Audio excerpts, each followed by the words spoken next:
वाहिगुरु जी का खालसा, वाहिगुरु जी की फतेह। साखी गुरु हरकृष्ण जी के जन्म की। सिखों के 8वें गुरु हरकृष्ण का जन्म 7 जुलाई 1656 को कीरतपुर में हुआ था। उनके पिता का नाम गुरु हर राय और माता का नाम कृष्णा था।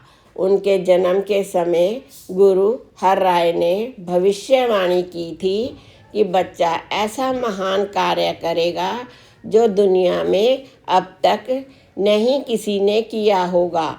गुरु हरकृष्ण एक बहुत ही आकर्षक बच्चा था। जिसने भी दिव्य बालक की झलक देखी वह उसका मुरीद हो गया। सभी उन्हें भगवान का अवतार मान रहे थे।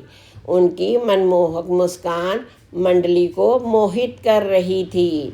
धन गुरु नानक देव जी जब दूर दूर की सिख मंडली को गुरु हरकृष्ण के जन्म के बारे में पता चला तो वह दिव्य बच्चे की एक झलक पाने के लिए कीरतपुर की ओर उमड़ गए। उन्होंने बच्चे को कीमती उपहार भेंट किए। सभी मेहमान बच्चे के सुंदर चेहरे को देखकर मोहित महसूस कर रहे थे। वह एक बेहद आकर्षक रंग का गोरा और तेज विशेषताओं के साथ था।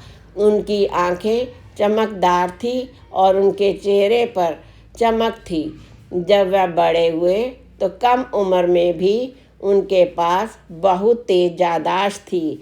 जब वह 1 साल का था तब वह चलने और बातें करने में समक्ष था। वह दरबार में भाग लेते और परिपक्व व्यक्तियों की तरह वहाँ बैठते थे। जब वे 3 वर्ष के थे तब उनके पिता गुरु हर राय जी ने उनकी शिक्षा की व्यवस्था की। धन गुरु नानक देव जी, धन गुरु नानक देव जी।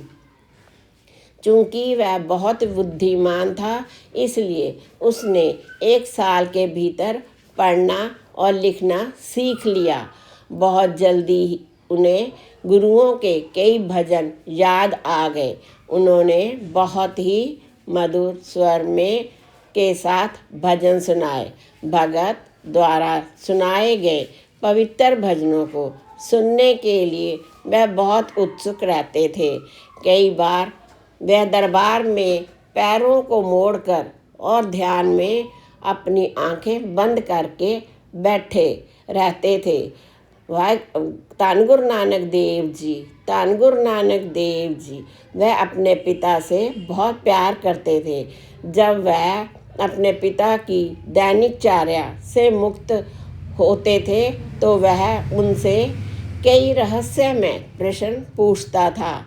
वह हमेशा अपने पिता से महान गुरुओं के जीवन की कहानियों को सुनने के लिए कहते थे। गुरु हर राय जी उन्हें गुरु नानक और कई गुरुओं के जीवन में कई दिलचस्प और अद्भुत कहानियाँ सुनाते थे। एक दिन गुरु हरकृष्ण ने एक घायल सांप को देखा। चींटियों का बहुत बड़ा समूह उनके मांस को खरोंच रहा था। सांप बड़ी मुसीबत में था। उसने भागने की बहुत कोशिश की लेकिन चींटियाँ इस तरह इधर उधर घूमती रहीं।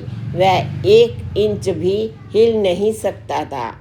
सर्प की इतनी गंभीर स्थिति देखकर गुरु हरकृष्ण ने कहा, इस सर्प को क्या अपराध हो गया है जो कि इतनी बड़ी संख्या में चींटियाँ इनका मांस खा रही हैं और वह दर्द से फड़फड़ा रहा है। यह सुनकर गुरु हर राय ने कहा, ये सर्प अपने पूर्व जन्म में धोखेबाज साधु था।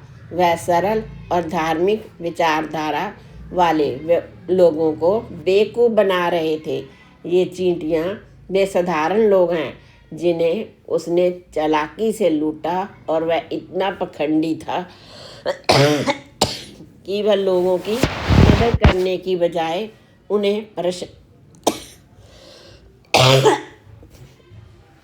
परेशान कर रहा था। वह खुद एक महान ही नहीं, वह इतना पखंडी था कि उन लोगों की मदद करने की बजाय वह उन्हें परेशान कर रहा था। वह खुद एक बहुत ही शानदार जीवन जी रहा था। चींटियों के रूप में वे लोग उनके मांस को नोच रहे थे।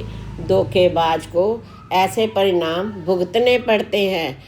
एक बूढ़े अमीर साधु की ऐसी कहानी सुनकर हरकृष्ण चकित रह गया। गुरु हरकृष्ण को घूमने फिरने का बहुत शौक था। वह हमेशा गुरु हर राय जी के साथ उनकी यात्रा के दौरान साथ ही रहते थे। धन गुरु नानक देव जी, धन गुरु नानक देव जी, धन गुरु नानक देव जी, धन गुरु नानक देव जी, धन गुरु नानक देव जी, धन गुरु नानक देव जी। साखी कोड़ी ठीक हो गया। एक और गुरु हरकृष्ण लोगों को भगवान के नाम की दवा दे रहे थे। दूसरी तरफ वह उन्हें पुरानी बीमारियों से ठीक करने के लिए दवा भी दे रहे थे। वह रोजाना अस्पताल जाते, लेकिन ब्राह्मणों को विश्वास नहीं था कि गुरु हरकृष्ण के पास आध्यात्मिक शक्तियाँ हैं। उन्हें गुरु की आध्यात्मिक शक्तियों का परीक्षण करने का फैसला किया।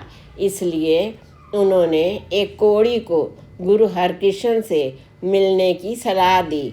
उन्होंने कहा कि वह अपनी कृपा से तुम्हें ठीक कर देंगे। एक दिन जब गुरु हरकृष्ण अपनी पालकी में बैठकर अस्पताल की ओर जा रहे थे, कोढ़ी गुरु के रास्ते में लेट गया और रोने लगा। गुरु ने नौकरों को पालकी नीचे रखने के लिए कहा। वह पालकी से बाहर आया और कोढ़ी ने उसके रोने का कारण पूछा। कोढ़ी चिल्लाया, ए मेरे रब्बा, मैं बहुत ही व्यवस्थित हूँ। मैं कुष्ठ रोग से पीड़ित हूँ। कृपया मुझे इस दुख से ठीक करो। गुरु ने अपनी जेब में से एक रुमाल निकाला। उसे कोढ़ी को सौंपते हुए कहा, पहले भगवान के नाम का पाठ करें, फिर इस रुमाल को अपने पीड़ित शरीर पर रगड़ें। गुरु की सलाह के अनुसार कोढ़ी ने रुमाल से अपने शरीर को रगड़ा। धन गुरु नानक देव जी, धन गुरु नानक देव जी। उसने तुरंत राहत महसूस की। कुछ ही दिनों में वह पूरी तरह से ठीक हो गया और स्वस्थ हो गया। जिन ब्राह्मणों ने गुरु की आध्यात्मिक शक्तियों की परीक्षा लेने के लिए कोढ़ी को भेजा था, उन्हें शर्म महसूस हुई। कोढ़ी के इलाज की यह खबर दूर दूर तक फैल गई। पुरानी बीमारियों से पीड़ित मरीज गुरु की डिस्पेंसरी में दवाई लेने आया करते थे। धन गुरु नानक देव जी, धन गुरु नानक देव जी। वाहिगुरु जी का खालसा, वाहिगुरु जी की फतेह।